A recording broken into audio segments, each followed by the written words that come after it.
Welcome to the podcast, where we teach you how to create marketing that pops.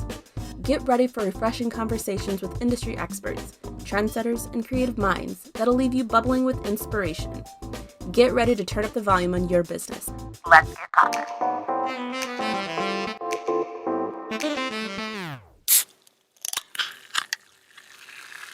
Okay, welcome back to Marketing That Pops. I'm Olivia, And I'm Michelle.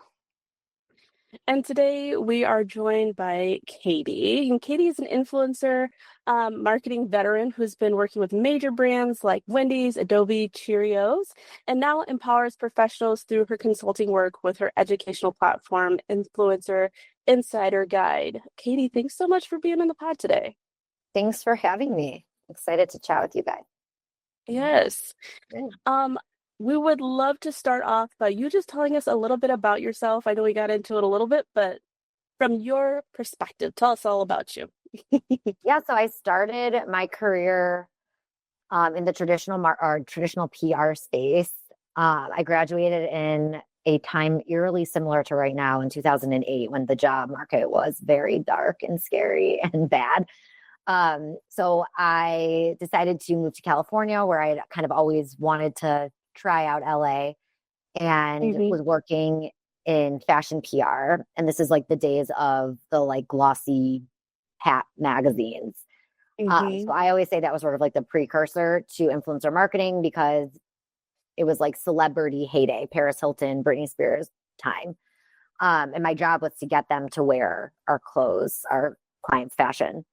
So I did that, and then I ended up coming back to Chicago, where I'm from, went to grad school for PR and advertising, and then started my like 10-year career at big agencies. And while that was all happening, Instagram was like booming. Like this is like the boom of social media was starting 2013, 14, 15 era. And I realized early that the influencer side was something that I was way more passionate about than like the traditional media relations kind of side of PR. So I've been doing that pretty much since then, exclusively. But I work with a ton of different type of clients now, and it's just really fun. I'm very lucky that I get to call this work. Yeah. I'm really excited that we get a chance to talk to you today. A lot of our clients and, we're just interested in influencer marketing ourselves. So we're excited to hop in with you. Yeah. Who's the funnest brands that you've worked with? I always say my favorite client, not necessarily brand, but favorite client was IKEA. Okay. I worked with them in the beginning, like as the pandemic was starting. It was like, I think I got assigned the account in like February 2020. It was like right as it was going. We had no idea what was going to happen with everything. And what we didn't know was that social media was going to like take off that year because everyone was locked at home. We had no idea. Right. So it was just a really fun time to be on a brand that everyone loved and knew, and everyone was trapped inside. So we were getting so many inbound requests for couches, and people were redoing their houses. It was just a really like busy, fun time to be on an account like that. And they also do amazing stuff with Pride. They always have a huge like program in June. They sell like a rainbow version of their tote bag, which is a huge campaign they do every year. So they're just like an awesome company that really is trying to like do more with sustainability. And it was a fun account to work on. Yeah, that would be fun. I love IKEA. I was just going to say that. So for everybody, go ahead. There, but like I love once it's finished, then I love it. Yeah. So for every episode that we have this section that we call our debunk myth, and so I have a question for you that I'd love you to debunk for us. What would you say to somebody that says influencer marketing is all about sending free products to people without any followers? Or what are your thoughts on that? I mean, there's definitely a place for gifted items. I mean, it's definitely like way less than it was 5, 10, well, not 10, but 5, 7 years ago, whatever. Yeah. I mean, it used to be people's entire strategy was just let's get a bunch of product and spray it out to anyone who may post. And honestly, that's not that's still not a bad approach. I think some people like freak out when you say you send free product, but it still works. Like, I think it's all about like setting KPIs in a smart way and having the right expectations for your clients, because if you're sending out 50 items, like telling them that 47 of them are going to post is probably not going to happen. But if you say, you know, let's invest in 50 items, knowing that like typically we used to say it was like a 20% post rate. Now it's probably closer to like 10, just because people are smarter and, you know, they want the brand deal. But people, but I mean, but is that worth it? I mean, is that return on investment worth it for the product? And sometimes it is. Like, I mean, I've worked on clients like Whirlpool, big brands where like sending out 5 refrigerators is like really expensive. But if all 5 of those people post about it or whatever, you know, I don't know. You got to, and then also like think about small products. Like, it's really cheap to send candy. I used to work on Trolley, which is part of Ferrara, and they have like all the like gummy candy. For us to send 5,000 units was like basically free. Like, it just cost us the shipping rate. So you got to weigh all those different things, but it's definitely more than that. It's more than just free items, but there's a place for all different types of influencer marketing. And that's why I love it, because it's scalable. I mean, it's everything from free to working with Kim Kardashian and paying her $1 million for an Instagram story and everything in between. Right. Absolutely. So you kind of said that you had your start with like celebrity PR. How did that early experience kind of shape your approach that you are taking with like influencer marketing? It's funny, and not to get all like emotional and like whatever, but like we like emotions. I always like go down this path and I'm like, is this too deep? But I always like loved pop culture, and I'm 39. I'm turning 40 this year. And I feel like I was raised in my high school years during a time where it was like very like flippant and like silly to like Hollywood and stuff. Like, I always felt sort of embarrassed that I loved all that stuff. And that was one of the reasons I wanted to live in LA and like be in Hollywood. And I never wanted to be like an actress or anything, but I loved the like scene. Like, I wanted to be the person with the headset at the door. Like, I loved the like craziness, and like I always said like my dream job would have been to like be like an assistant to like a huge celebrity. Like, I love the like inner workings, the deal making, the behind the scenes. And I feel like it wasn't until I lived there and then like social media took off where I was like, this is actually like legit. And it's not just like the gossip and the paparazzi. Like, it's not that. There's a business behind this. And as I got deeper in my like education in undergrad, I was just a communications major, but learned a lot more about how like the media work, and then went to grad school. I was like, this is how money is exchanged in the world. Like, if it weren't for like Pepsi and these giant brands spending millions of dollars on marketing, it's how charities make money. You know, it's how people have jobs. Like, there's just so much money in this like marketing world, and it's so much bigger than just like this like silly love of celebrity. So that was a very like big way to answer that question. But I don't know. I fell in love with kind of like the idea of marketing and advertising. Yeah. I mean, you're not alone. I also like pop culture. I feel like most of the girls in our office, we did too. I couldn't wait when I was a kid when I would always get like the Teen Vogue magazine and a 17, and I just loved all of that. So you weren't alone. Right. Yeah.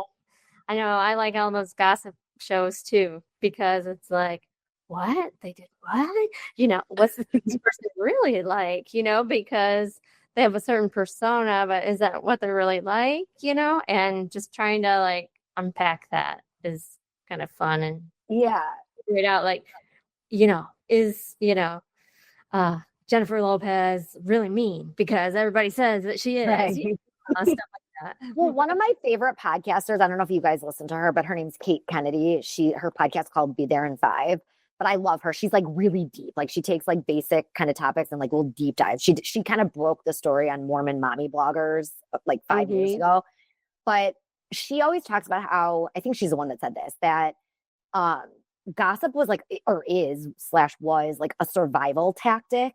Like, we think of it as being like gossip and like mean girl and like talking bad about people, but actually like the form of gossiping as communication was actually like taken back to like the tribal days where like if you weren't gossiping, you get killed. Like if you weren't saying this tribe is coming to get us, or this tribe seems like they're maybe on the hunt for something, like gossip's actually a survival tactic. So the reason a lot of us like do like it is actually biological. And I just find that so interesting because for me, at least, it was the days of like the paparazzis saying everyone was anorexic and following them around. And it got really like dirty and people were like crashing their cars and DUI. It was like very like not nice back then.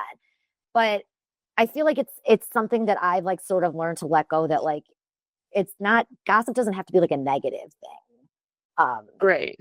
And it's really like in our DNA to sort of be interested in other people's lives.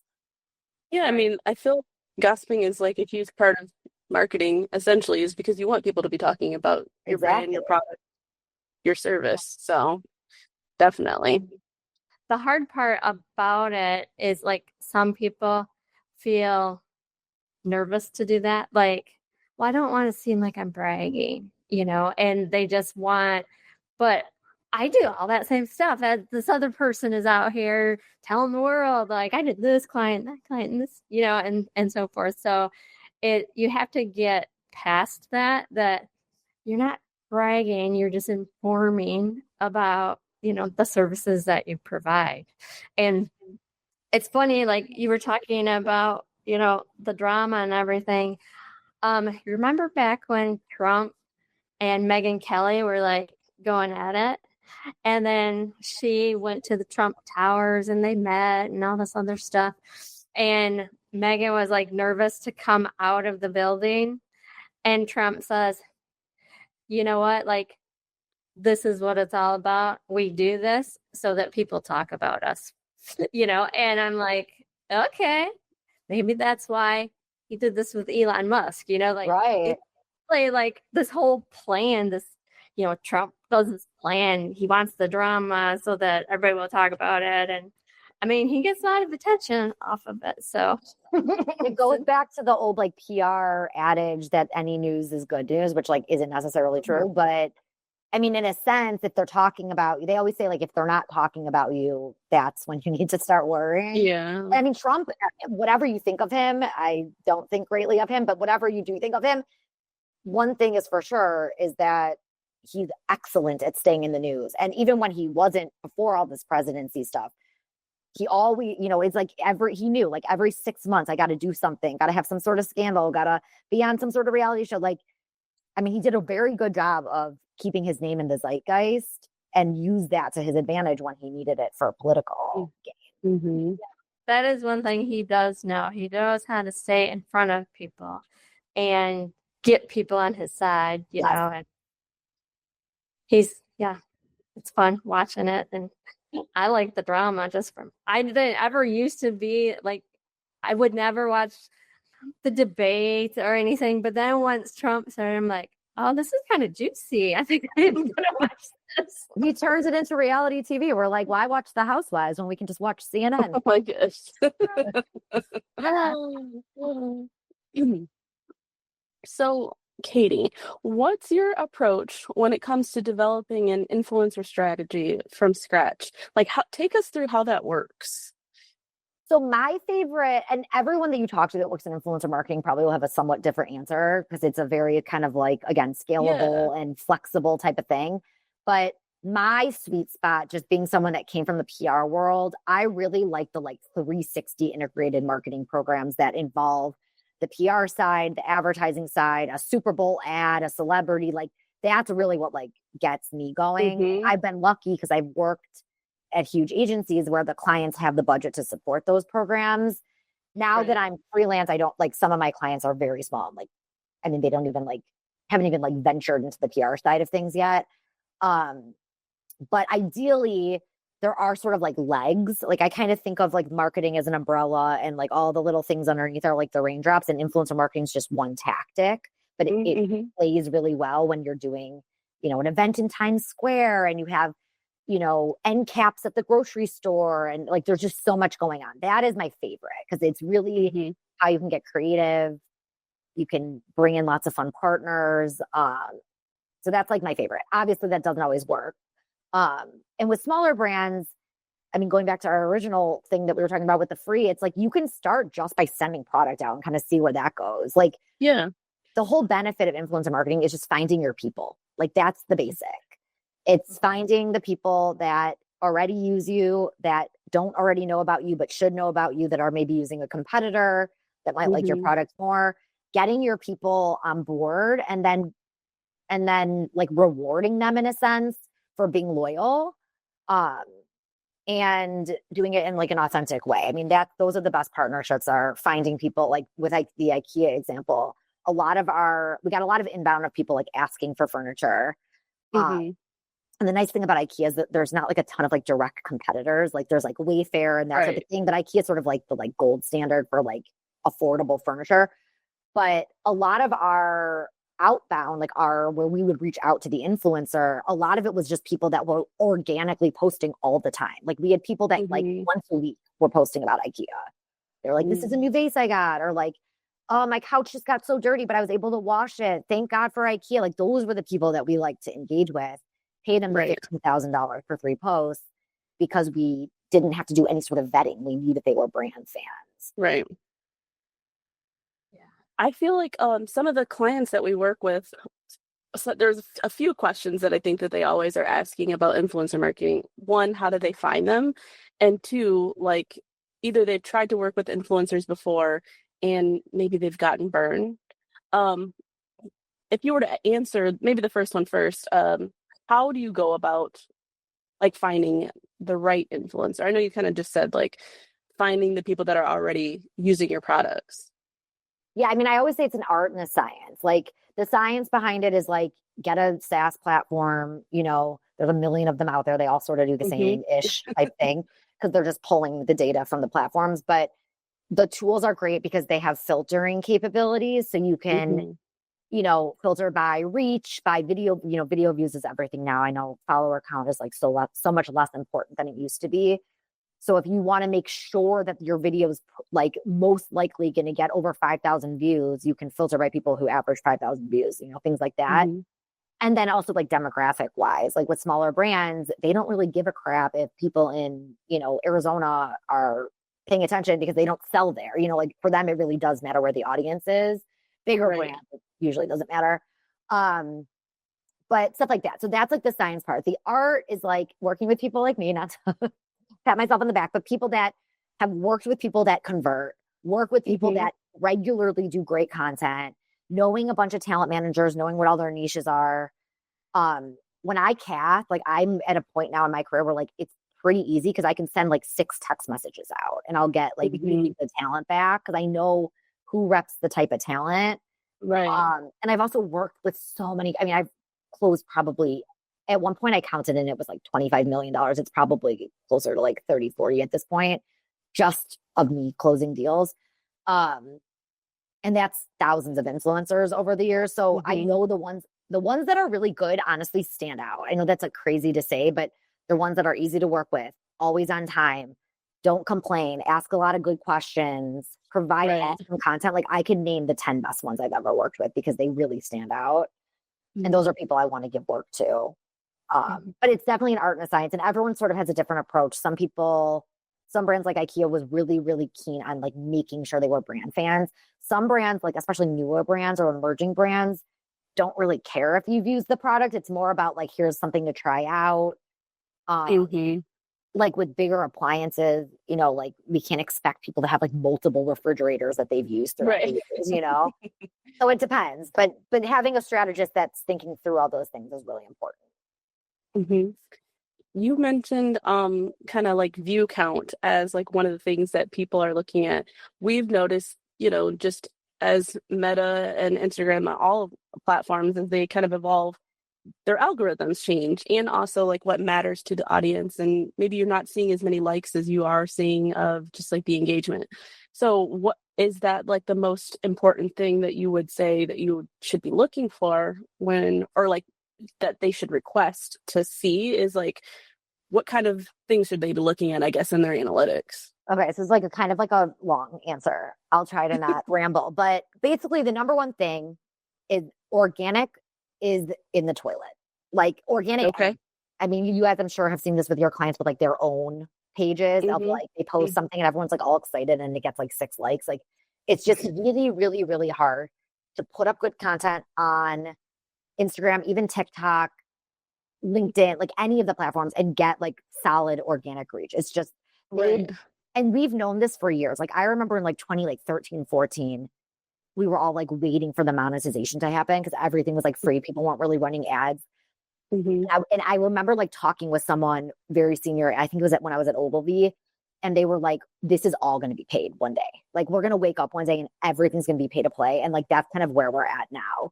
The platforms have optimized them where you need to dump money for them to show your content. Right. And I know people are listening and they're like, "Well, I saw a viral blah blah blah." Like things can go viral. That's not a rule that means every single piece of content. And obviously with the TikTok growing in the last 4 or 5 years, TikTok does a really good job of like boosting things organically, but it's impossible to know what's going to get boosted. Right. There's especially with branded stuff. Like people always argue that. I'm like, yeah, if someone's sitting in their car being like, my husband just got shot, like obviously that's going to go viral. But a branded ad, it's very unlikely that it's just going to pop off. So number one, if you don't have a paid budget behind, there's no point to do a lot of this stuff. And I tell that to my clients. The first question they ask me is, can you get me sales? Can you get me conversion? And I go, what's your budget? And they say, $20,000. And I go, how much of that is for paid? That's the first question I ask. Because if they say zero, I say, what's the point in doing this? So that's number one. That isn't to say I'm an organic girl through and through. I mean, I'm a PR. That's what PR is. It's free publicity. So I still believe that the best content has the best result. I still believe in storytelling. I still believe in finding the right creators. I think all that's important. You just need to make sure that you're guaranteeing views on the paid side. So in terms of organic, we used to say engagement rate above like a 3 to 5%. Nobody has that anymore because people just aren't clicking like and commenting as much as they used to. And on the video view front, it's sort of just like a safety net. If their average is a certain number, you can feel safe. It's really like a KPI prep planning situation of just having an idea of how it's going to do. But even with that, videos tank all the time. I mean, people that regularly get 20,000 views, if you scroll their feed far enough, you'll see a video with like 2,000 views on there. Like some of them fail. So it's tough. But I one other thing I'll say on this is that, and I get in like LinkedIn fights with people all the time on this, but I still believe that follower count does matter. And you will find people that like very, very, very much disagree with me.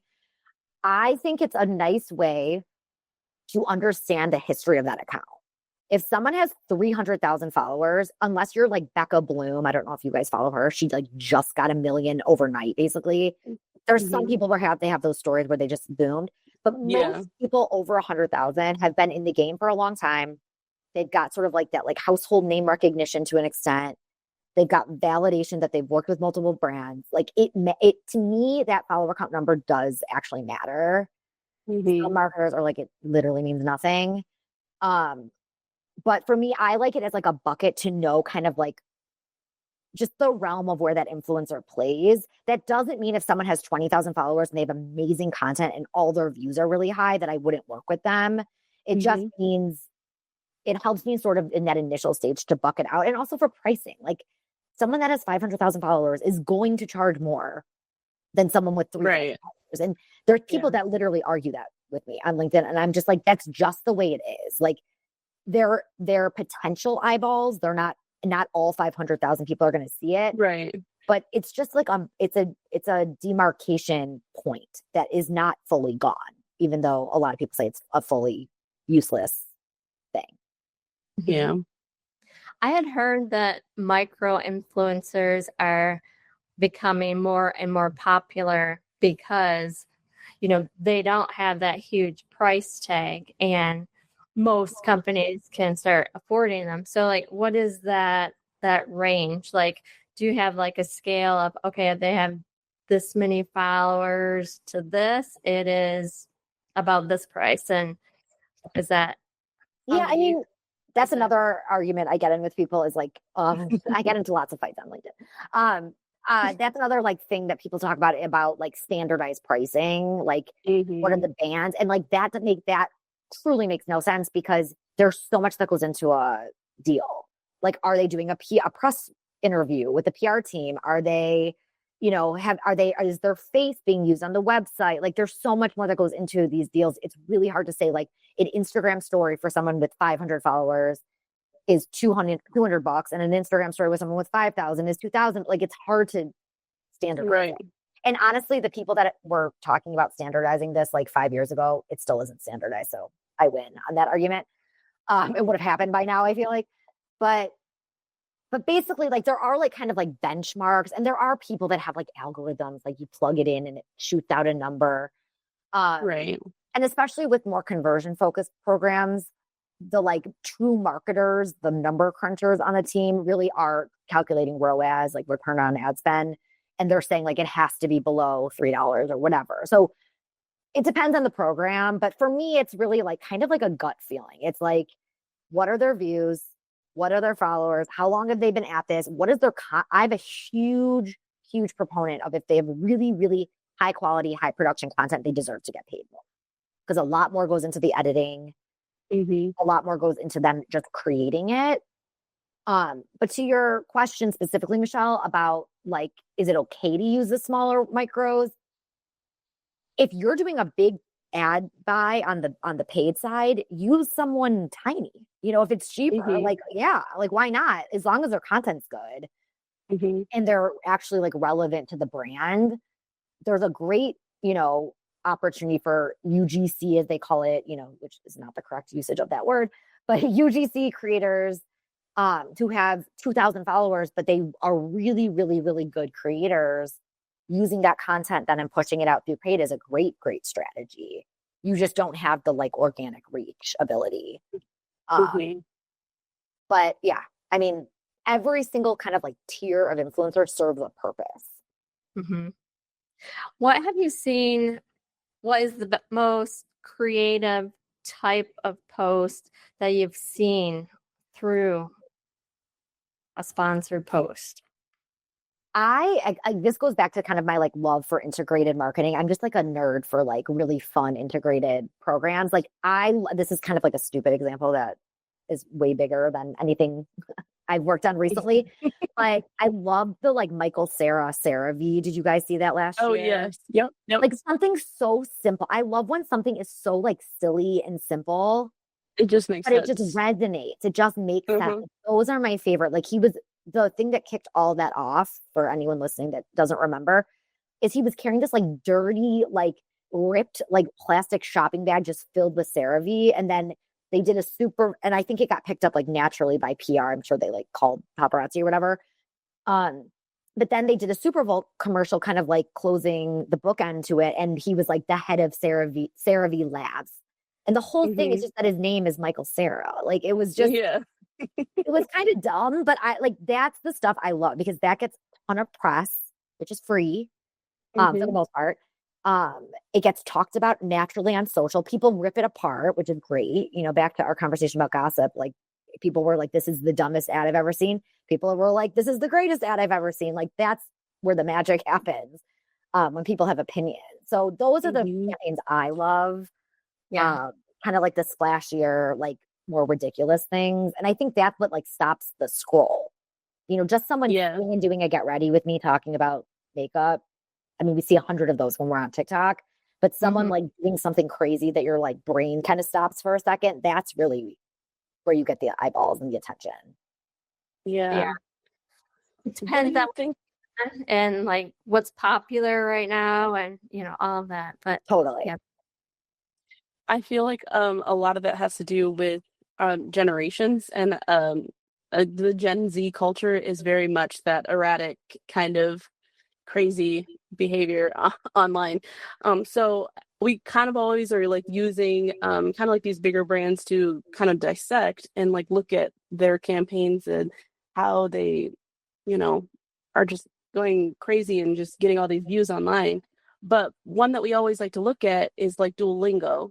and how they just are always doing crazy things. What's your take on that? I mean, I feel like it's kind of like a little tired. Like I'm actually kind of like surprised people still talk about it all the time. So I mean, they're obviously doing something right. But I mean, that's a perfect kind of like example of a smaller, I mean, when they started on TikTok, I'm assuming they were probably smaller than CeraVe. Yeah. They were still like a, legitimate company and probably had millions of dollars to spend on marketing, but they literally were like, let's just like dress someone up in this costume. Mm-hmm. And no one was really doing that yet. So it's really about, I mean, it's a couple things, but I would say like, if you wanted to like synthesize it into tips, I'd say number one is consistency. Like the brands that just do it all the time, like, and even people that are listening, they're like, I want a following. I always say like, it's not a secret recipe. It's literally just posting every single day. Like it's just being consistent and good quality stuff, not just like filler stuff to post. So consistency and then being first to market. Like their idea was not that good. Like that idea is not that original, like going into a costume and flopping around the office, but they were the first to do it and they did it in like a funny way. Like that was the magic for them. It wasn't some rocket science idea that they had. It's consistency, it's first to market, and it's just like knowing your audience really well. Right. Their audience was probably an age, I mean, I don't know, but I'm assuming like an age demographic where like that would have been fun. Kind of what you were saying about like Gen Z, like more like chaotic stuff. Like if their main audience was like at the time, 50-year-olds, like I'm thinking like my parents and, older, they might've been like, I don't understand why this is funny. Why someone's like flopping around in a costume, like it just, like they played to their audience in a really great way. And I think it's simple, but it's also being really strategic. I think they were a lot more strategic than we all thought too. It seems so effortless, but I think as they got going, they were really smart about like the type of content they put out. Yeah, I would agree.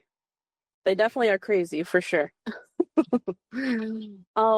So tell us a little bit more about your influencer insider guide and like how you made that transition and like just tell us all the goodness inside.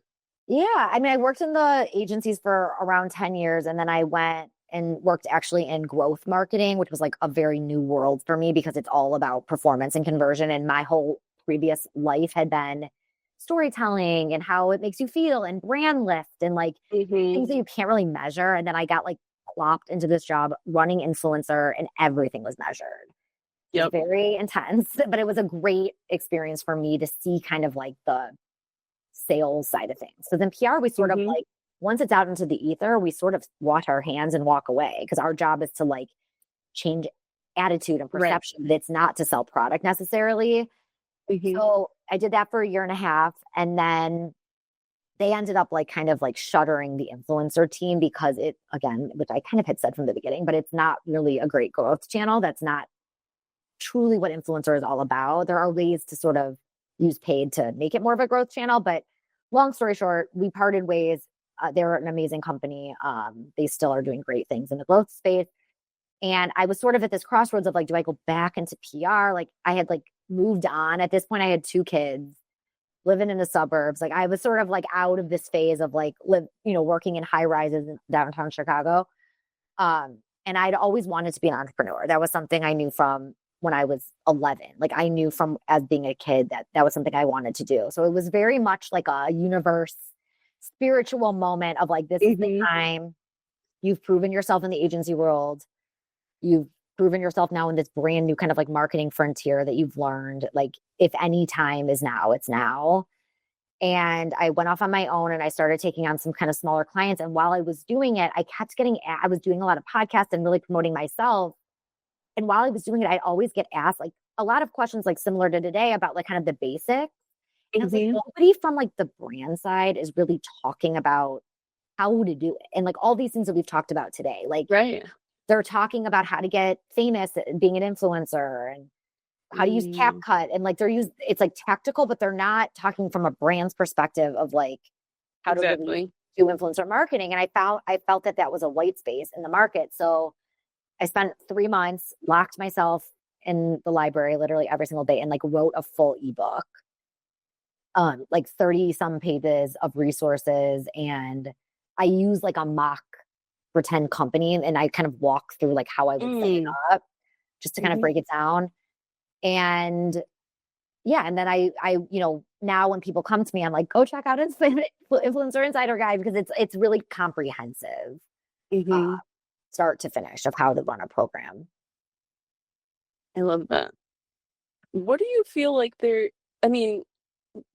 gaps, do you feel like there's gaps in the influencer industry that maybe people need to start getting more educated about? Like, I know, like you kind of just said about people not understanding like the basics, but do you feel like there's other gaps that people don't understand when they're starting to get involved with like influencers, or things that maybe they should know before they do? I mean, I think, like I always say, I get frustrated because like if you were talking to like a brain surgeon, you're not going to be like, oh, I think the aorta nerve, like you're not going to like question that. Yeah. Like when I talk to like my regular friends, like teachers, nurses, like people that are not in marketing, they always like think they know more than me. Like I always have friends that are like, have you seen this influencer? I'm like, no, I don't know every single influencer's like whereabouts. That's not something I possibly could do. So I feel like it's a little frustrating being like an expert in influencer marketing, because everyone's sort of an expert in it to an extent. Like it's not rocket science. And like there's plenty of founders out there that just kind of do it themselves and they do a good job. Like I'm not here to say you need someone that's been in the space for, 20 years, whatever. It's like a low barrier to entry sort of job. Once it gets more complicated, you do want someone that has the experience and all that. But I do feel like for the most part, like people get it. I mean, it's really like I said, if you think of it the way I think of it, it's really just like finding your people and like being transparent and not being shady, and just kind of like finding the people that are going to promote you and rewarding them for that. The one space I think is like very misunderstood and growing, and anyone listening, this hot tip is the B2B space.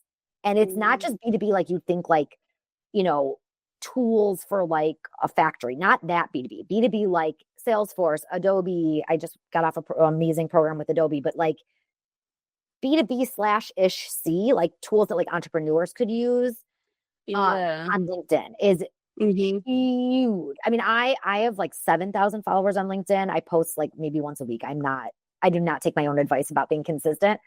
And I'm getting pinged for programs as a very, very, very nano micro influencer in the space. But I mean, if that is a place where you can grow your personal brand quickly, it's all professional people. So it's like a higher level of like conversation. I mean, it does get a little bit like kind of crazy sometimes, but it's not like Twitter, dumpster fire world. And I think brands that are going to like I've seen Intuit, I've been getting served Intuit ads a lot. Intel, like those types of brands are going to be dumping so much money into that platform in the next year or 2 years. I think that is like a really hot space right now. And I don't feel like a lot of people are talking about it yet. But I mean, I just got off Adobe and I can't even get over how much money they were putting into the B2B side of things. So it's hot right now. And I think even small brands, small, SaaS platforms, small, different types of tech should be really, really paying attention to LinkedIn and just B2B in general. Absolutely. Yeah. I keep saying that about LinkedIn because not a lot of people really appreciate it like they do Instagram and Twitter, because they're like, oh yeah, that's just boring, blah, blah, blah. But the thing is that's the decision makers. That's, and people aren't getting too crazy. So even if you did a basic post, it's going to get a lot of attention, right? Because like, oh, that was cool. Like that's a video. So it really, and LinkedIn has like added like premium features where you can have, a really nice like dashboard and things. And so I like LinkedIn.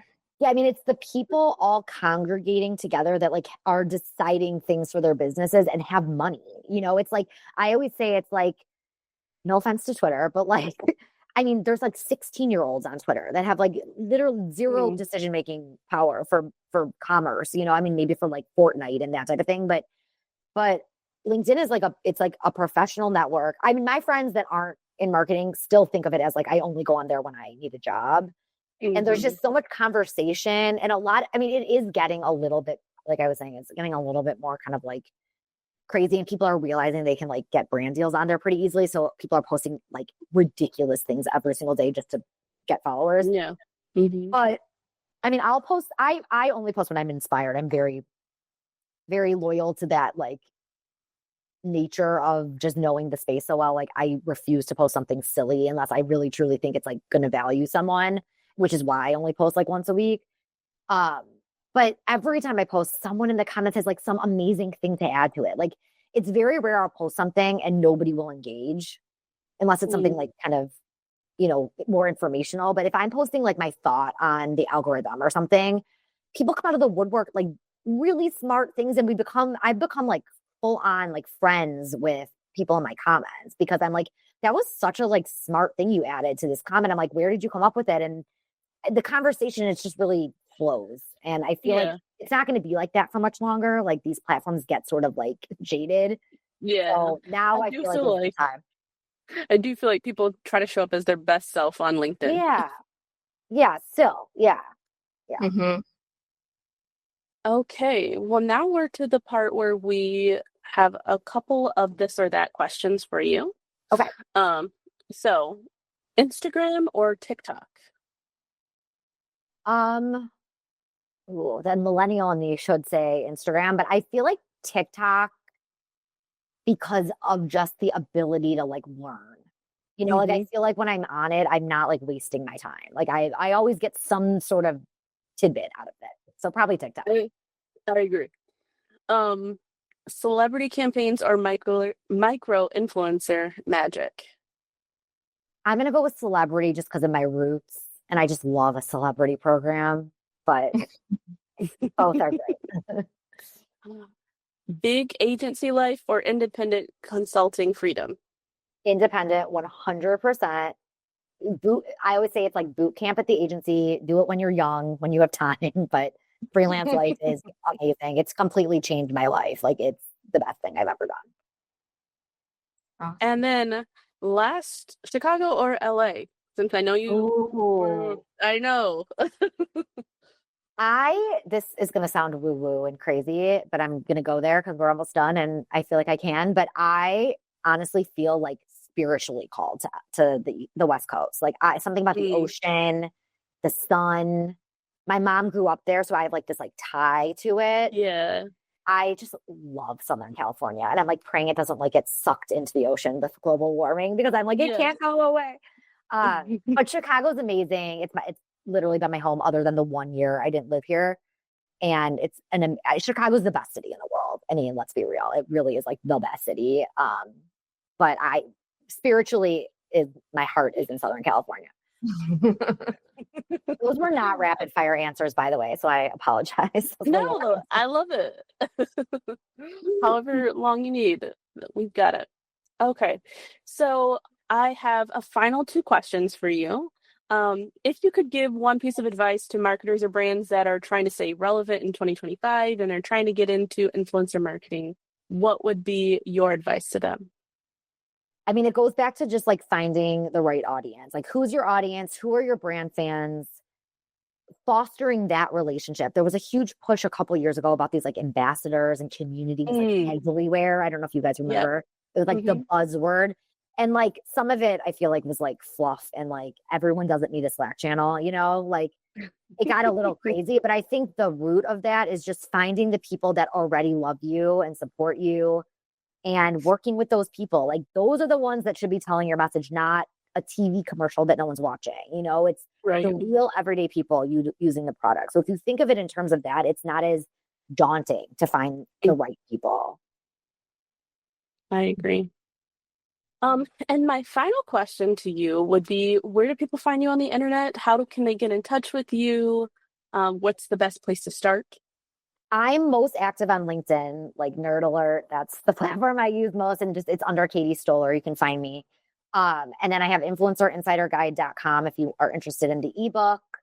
And then I'm actually launching something new, hopefully in July. I've been working on it. It's a course. We're going a little bit to the left on this one, but it's a course. It's going to be a course. It's probably going to end up being like 2 to 3 hours, not a, huge commitment, for people going from corporate and agency world to freelance. Because like I was saying to you guys, it literally has changed my life. I have more time with my kids. I'm making more money. I'm working less hours. It sounds too good to be true. Like it really sounds like a get rich quick scheme, but it's not. And I'm breaking down how I did it, why I did it, and sort of like the imposter syndrome of it all behind it, and like why I feel like a lot, especially women and moms, should at least explore this approach. And I'm really, really excited about it because a lot of what I do now is have people ask me about that transition more even than influencer. So I'll keep you guys posted on like when it's live and everything, but it's called cutting the cord. Okay. And I'm really, really excited because I feel like there's so much there. And I'll leave you with one more stat just on why I'm doing this. But the founder, I think, of LinkedIn, he's no longer like associated with the company, but he was just quoted as saying by 2030, I believe, or maybe 34, in the next 10-ish years, freelancers are going to be half of the market force. So this is coming whether we want it or not. So this course is really to get people kind of like comfortable and potentially taking that step. That's interesting. Yeah. Okay. Well, you heard it here first. We got That's a hot the inside scoop. Cool. Well, Katie, thank you so much for being on the pod today. We've had fun talking to you, and I'm going to have to go pick up some magazines and get back into the pop culture. Yeah. Thank you guys so much for inviting me. I appreciate it. Come on in. Yeah. Thanks for listening with us today. Stay tuned for the latest in web marketing and design from ThrivePop. Want to be a pop star? Head over to thrivepop.com/podcast to join our mailing list for episode notifications, sneak peeks, listener feedback, and more.